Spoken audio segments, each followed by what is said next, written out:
राधा स्वामी जी। बाणी गुरु अमरदास जी महाराज। हर मंदिर एह शरीर है, ज्ञान रतन प्रगट होए। मनमुख मूल न जाननी, मानस हर मंदिर न होए। सत्संग जी, आज के सत्संग में हम शरीर के बारे में चर्चा करेंगे। शरीर रूपी हरि मंदिर के बारे में चर्चा करेंगे। बहुत महत्वपूर्ण सत्संग है, कृपया अंत तक ज़रूर सुनिएगा।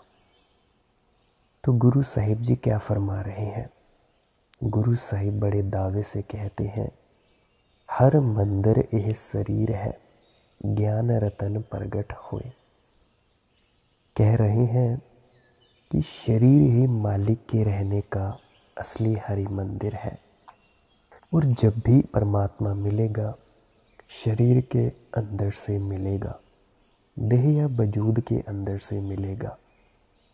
लेकिन गुरु साहिब कहते हैं, जो मनमुख लोग हैं वे इस बात पर बहस करते हैं कि इतना बड़ा परमात्मा शरीर के अंदर किस तरह बैठ सकता है। कहते हैं, शरीर तो हाड़ चाम मांस का बना हुआ है, 5-6 फुट का मिट्टी का पुतला है। इतना बड़ा परमात्मा शरीर में आ किस तरह सकता है। मनमुख सोचते हैं, वह परमात्मा कहीं आसमानों के पीछे छिपा बैठा है, किसी बड़े गुरुद्वारे मंदिर मस्जिद में से मिलेगा। हाड़ चाम और मांस में से किस तरह परमात्मा मिल सकता है। इसीलिए गुरु साहिबान फरमाते हैं, जो मनमुख लोग हैं वे हमेशा बहिर्मुखी हुए बैठे हैं, कर्म कांड में ही उलझे रहते हैं, परमात्मा को बाहर ही बाहर से ढूंढने की कोशिश करते हैं। फरमाते हैं, जो कुछ भी प्यार से मिलना है हमारे अंदर ही मिलना है। गुरमुख होवे सो काया खोजै, होर सब परम पुलाई। ये जो गुरमुख होते हैं, ये शरीर या देह के अंदर से मालिक को खोजते हैं।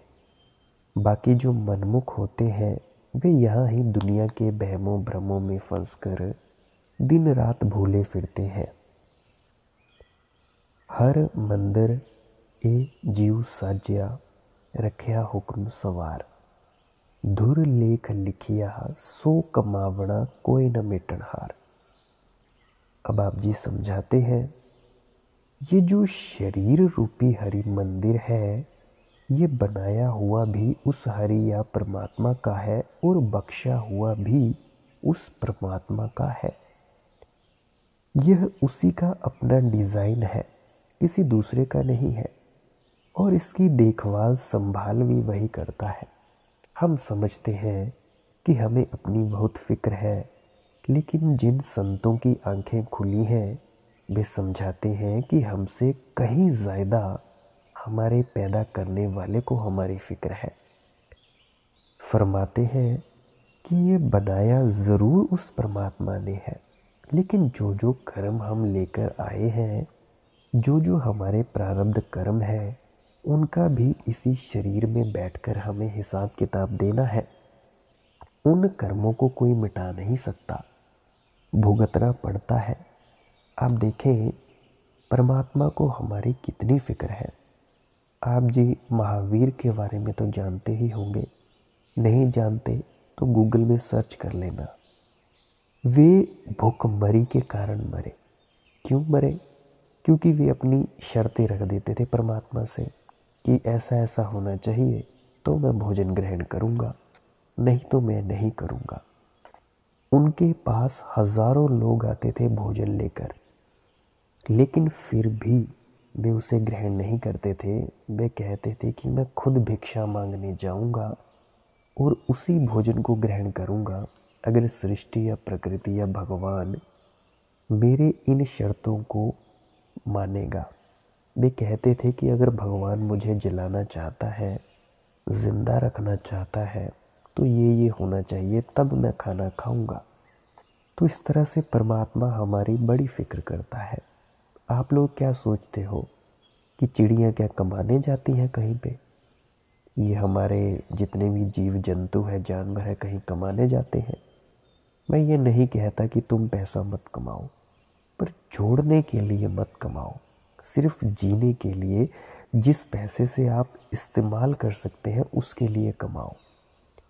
हमें कर्मों का हिसाब किताब तो देना ही पड़ता है।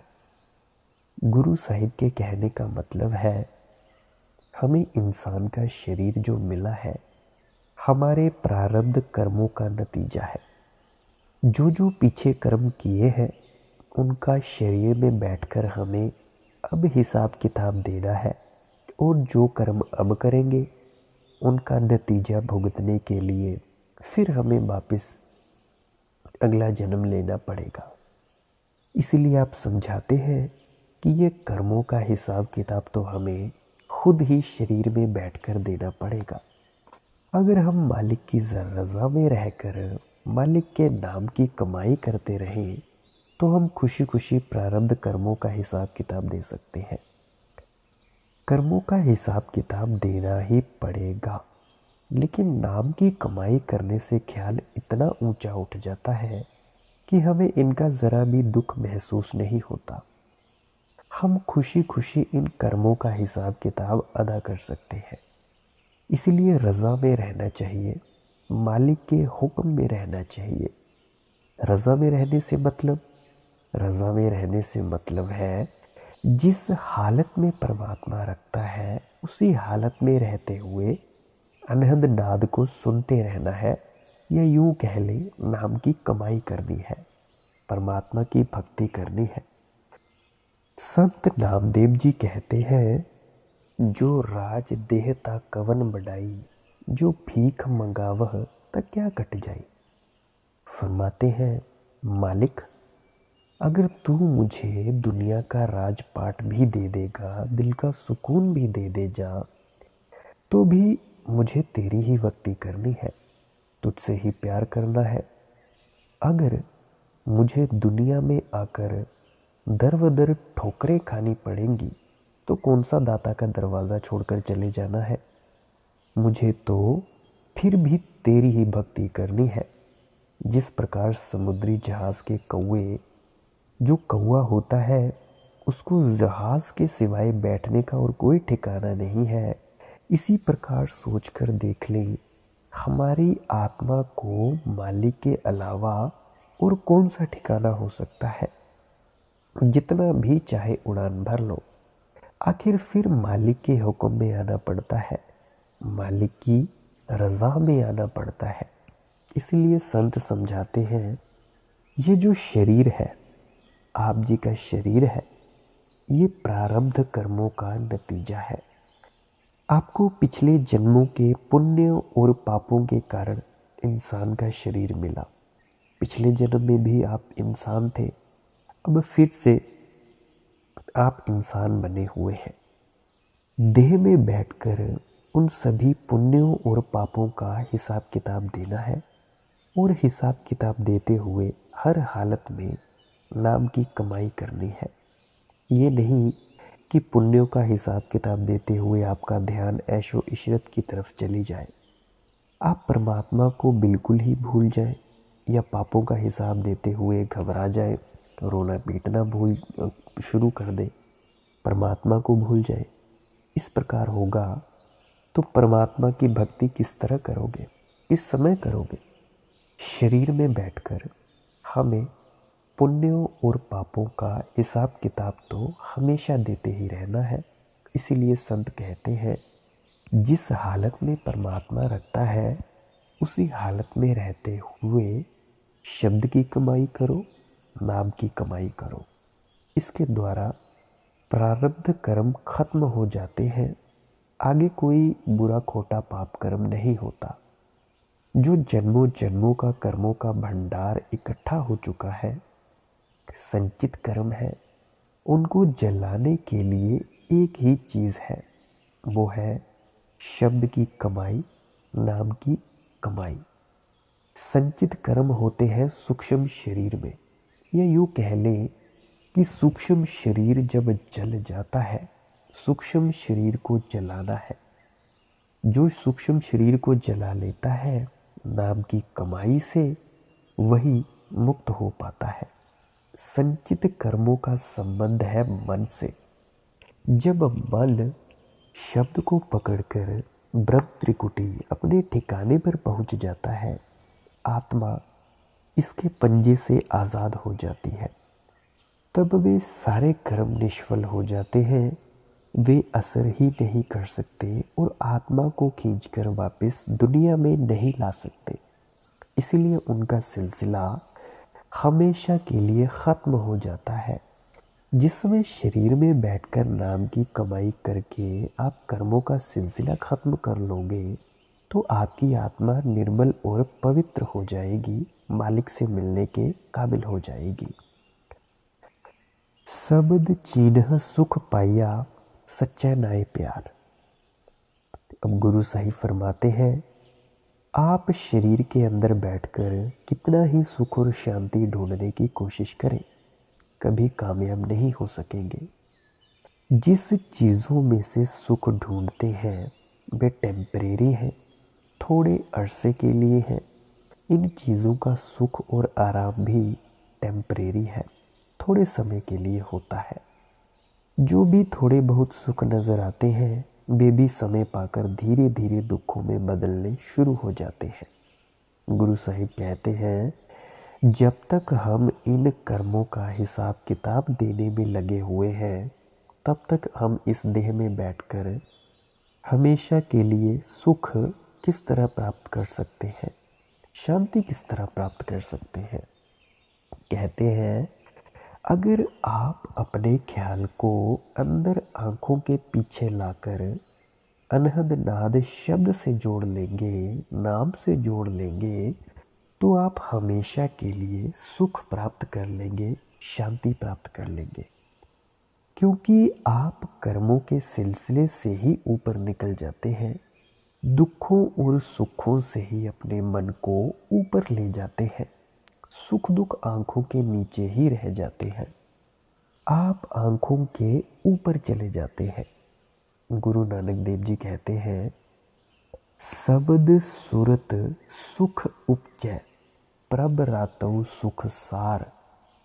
जो सुरत शब्द का अभ्यास करके मालिक के रंग में रंग जाते हैं, मालिक के प्यार में रंग जाते हैं, वे हमेशा के लिए सुखी हो जाते हैं। गुरु नानक देव जी कहते हैं, नानक दुखिया सब संसार। दुनिया के सब जीव दुखों और मुसीबतों से भरे हुए हैं। असली सुख उन्हें ही है जिन्होंने उस शब्द का सहारा लिया हुआ है, अंदर से नाम का आसरा लिया हुआ है। इसीलिए गुरु साहिब कहते हैं, अगर आँखों के पीछे ख्याल लाकर अपने मन को अंदर शब्द के साथ जोड़ लेंगे, आप इस कर्मों के सिलसिले को भी खत्म कर लेंगे और हमेशा के लिए सुख और शांति भी प्राप्त कर लेंगे। हर मंदिर सबदे सोना कंचन कोट अपार।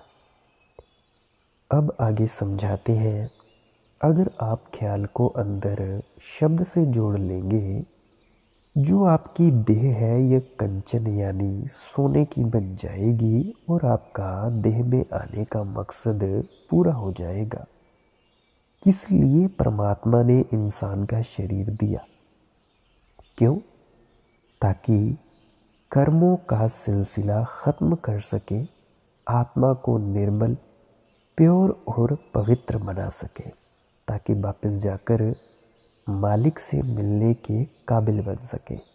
अगर इस इंसान के जामे का कोई लाभ है, वह केवल मालिक की भक्ति है, मालिक का प्यार है।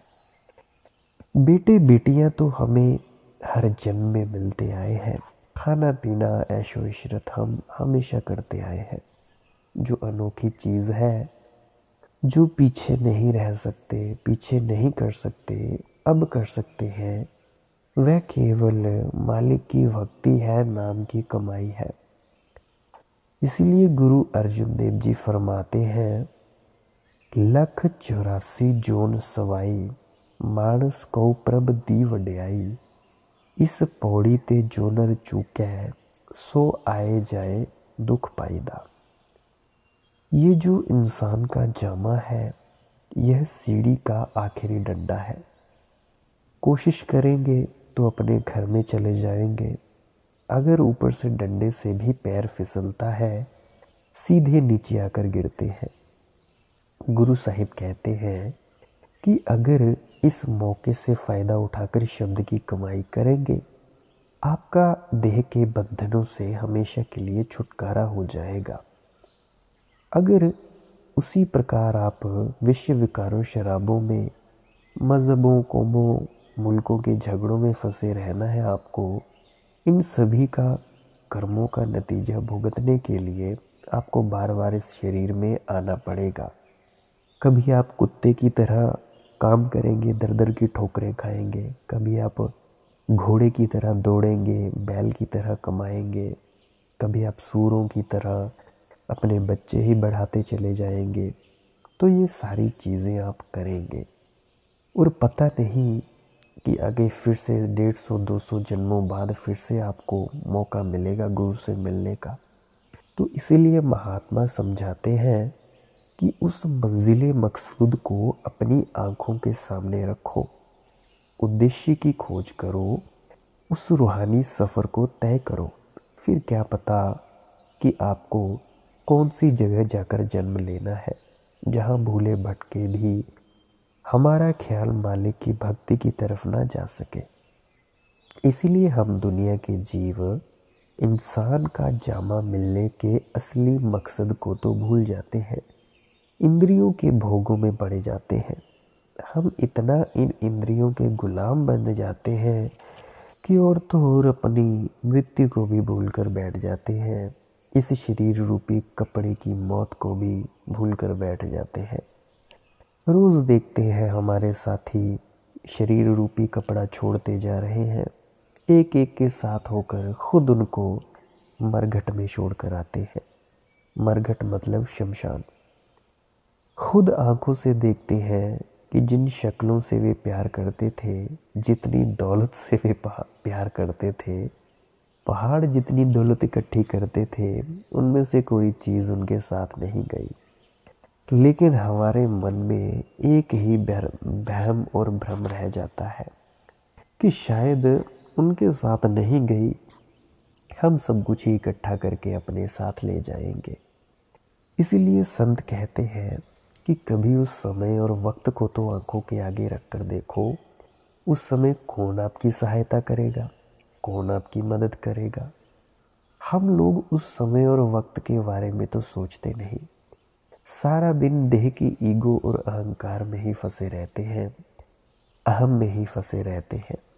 एक संत का जिक्र है कि एक संत तो अपने घर के आंगन में कब्र खोद के बैठा था। जब भी उठता बैठता देखता था, कब्र को देखता था। किसी ने पूछा कि आपने अपने आंगन में ही कब्र बनवा रखी है, क्यों? वो कहता है कि इस कब्र से मुझे अपनी मौत याद आती है। इस मौत को याद करके मेरे से कोई ऐसा कर्म नहीं होता जो मुझे करना चाहिए या नहीं करना चाहिए। इतिहास पढ़ के देखो आप, बड़े बड़े राजा, बड़े बड़े विजेता, जिनके मुंह से निकला लफ्ज़ कानून बन जाता था, आज उनकी हस्ती कहाँ है?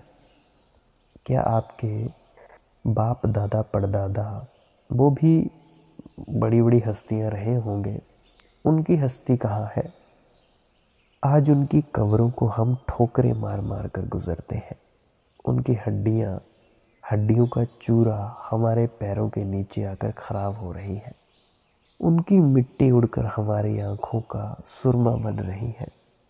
क्या हम उस वक्त और समय को भूले बैठे हैं जब हमारी भी कब्रों को लोग इसी प्रकार ठोकरें मारेंगे? हमारी भी हड्डियाँ किसी दिन लोगों के पैरों तले आकर ख़राब होनी है। हमें भी मिट्टी में मिलकर लोगों की आंखें अंधी करनी है। लेकिन हम सोचते हैं मौत तो शायद लोगों के लिए है, हमारे लिए तो ऐश है, शराब है। इसलिए गुरु साहिब बड़े प्यार से समझाते हैं, अगर आप शरीर के अंदर दाखिल होकर नाम की कमाई करेंगे, प्रारब्ध कर्मों का खुशी खुशी से हिसाब देंगे, संचित कर्मों को ख़त्म कर लेंगे, तो ये जो आपका शरीर है सोने का बन जाएगा, यानी आपकी देह में आने का मकसद पूरा हो जाएगा। हर मंदिर यह जगत है, गुर बिन घोर अंधार।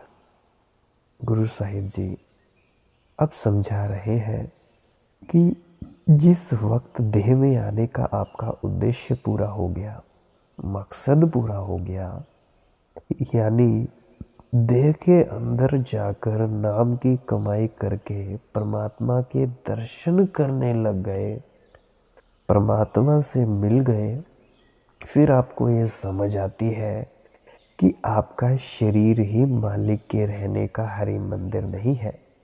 ये सारी दुनिया, सारा जगत ही परमात्मा का हरि मंदिर है। फिर जिधर भी आप नज़र डालते हैं आपको परमात्मा ही परमात्मा नज़र आता है। जर्रे जर्रे पत्ते पत्ते में भी परमात्मा नज़र आता है। चोरों, ठगों, साधुओं, संतों के अंदर यानी हर एक के अंदर परमात्मा नज़र आता है। कह तो हम भी देते हैं कि परमात्मा हर जगह है, हाजिर नाजिर है, लेकिन हम जानते नहीं कि हम क्या कहते हैं। हमारे पास 5 साल का बच्चा खड़ा हो, हम किसी की 2 पैसे की पेंसिल उठाने की हिम्मत नहीं करते, चोरी नहीं करते, थर थर कांपते हैं कि बच्चा कहीं देख ना ले। लेकिन उस परमात्मा को हाजिर नाजिर सर्वव्यापक समझते हुए, कहते हुए आज हम क्या क्या झूठ नहीं बोलते, झगड़े नहीं करते, कौन से बुरे खोटे पाप और कर्म नहीं करते। हमारे अंदर एक 5 साल के बच्चे जितना भी परमात्मा का डर नहीं रहा। हम बुरे खोटे कर्म उस समय करते हैं जिस समय हम सोचते हैं कि हमें कोई देखता नहीं, पूछने वाला नहीं, हमसे किसी ने हिसाब किताब नहीं लेना।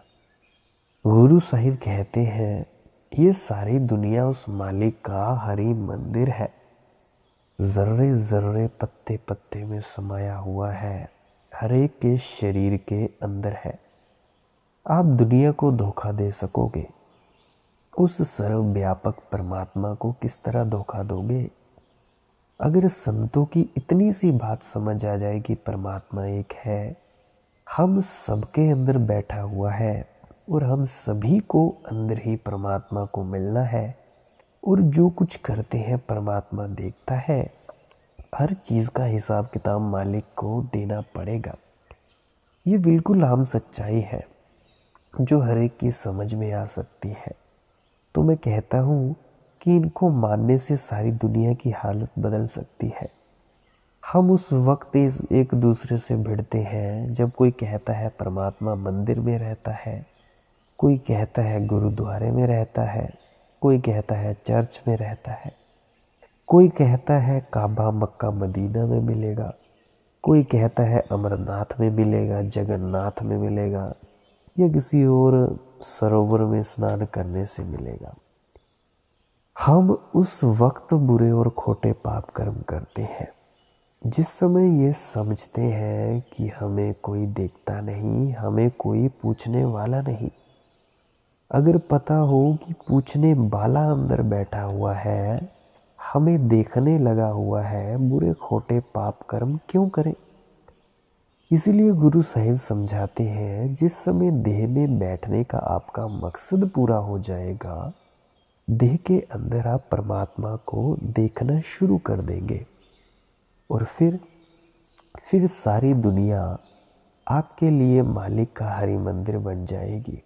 जिधर भी नज़र डालेंगे आपको दुनिया में परमात्मा ही परमात्मा नज़र आएगा।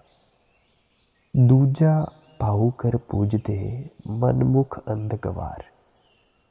गुरु साहिब कहते हैं हम दुनिया के जीव गवार हैं, क्योंकि हम समझते हैं परमात्मा कहीं आसमानों में छिपा बैठा है, किसी गुरुद्वारे के भीतर छिपा बैठा है, या मंदिर में छिपा बैठा है, या हिमालय के पर्वत के पीछे छिपा बैठा है।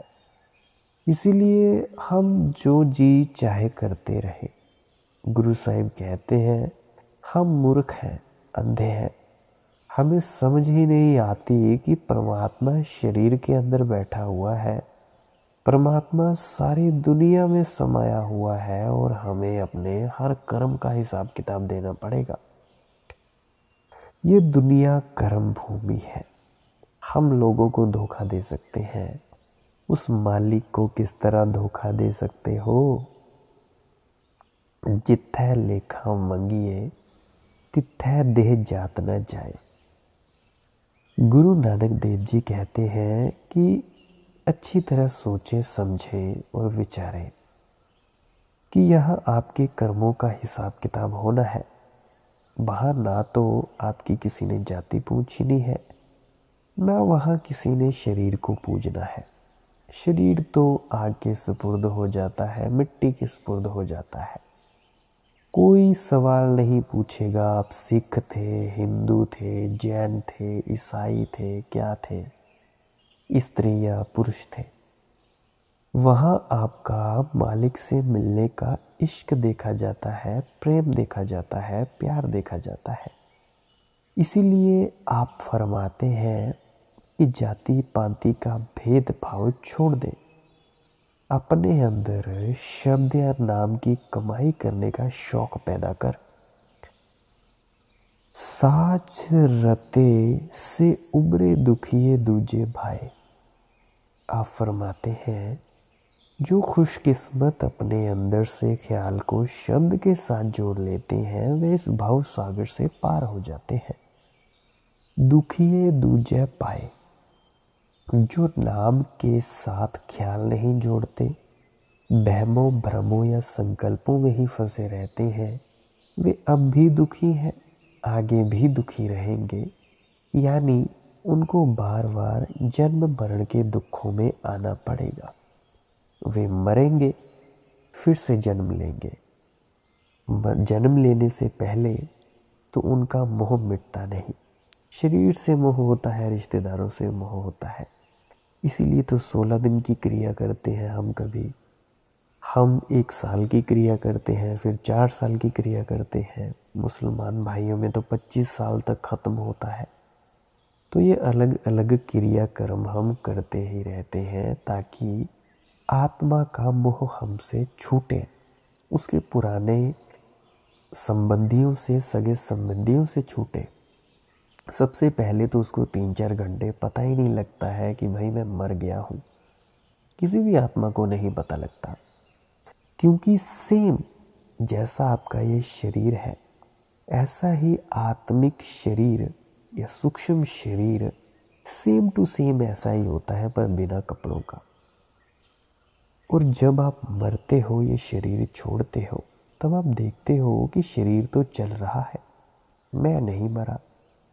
और आप देखते हो कि आपके सामने से आपके रिश्तेदार, पत्नी गुजर जाती है, पर वो आपको देख नहीं पाते। फिर कुछ समय बाद मोह आपका मिटता है, और जब आपका मोह मिटता है तब जाकर प्रकृति आपको शरीर देती है। अगर मोह ना मिटे, कर्मों का बोझ ज़्यादा हो, तो ये भी सज़ा मिलती है कि अगला शरीर नहीं मिलता। ये अलग अलग तरह की बातें हैं, ये थोड़ा सूक्ष्म जगत की बातें हैं। फ़िलहाल आप इनकी तरफ ना ही जाएं तो अच्छा। आप लोग सिर्फ नाम की ही कमाई करें ताकि बार बार इंसानी शरीर ना लेना पड़े और इंसानी शरीर के दुखों से आप ऊपर उठते चलें। प्यारी साथ संगत जी, आज का सत्संग यही समाप्त होता है। ऐसे ही सत्संग सुनते रहने के लिए इस चैनल को सब्सक्राइब ज़रूर करें और शेयर ज़रूर करें इस वीडियो को। क्या पता कोई प्यासा बैठा हो जो इस जानकारी को लेने के लिए उत्सुक हो, उसका फ़ायदा हो जाएगा। कोई प्रश्न हो तो आप कमेंट सेक्शन में पूछ सकते हैं या टेलीग्राम ज्वाइन करें। टेलीग्राम में हैंडल है मालिक की मौज सत्संग, सर्च करें, वहाँ पे ज्वाइन करके मेरा नंबर होगा, तो कॉल करके भी आप क्वेश्चन पूछ सकते हैं। सिर्फ धार्मिक प्रश्न ही पूछना, और कोई मत पूछना, ये मेरा विनम्र निवेदन है, क्योंकि और तो मुझे कुछ आता भी नहीं। प्यारी साथ संगत जी, आपने इतना वक्त दिया, शुक्रगुजार हूँ। अंत में आपके भीतर बैठे परमात्मा को प्रणाम करता हूँ। प्रणाम करने से पहले अगर आपको ध्यान की प्रक्रिया के बारे में नहीं पता तो 4 नवंबर 2022 वाला सत्संग ज़रूर सुने। राधा स्वामी जी।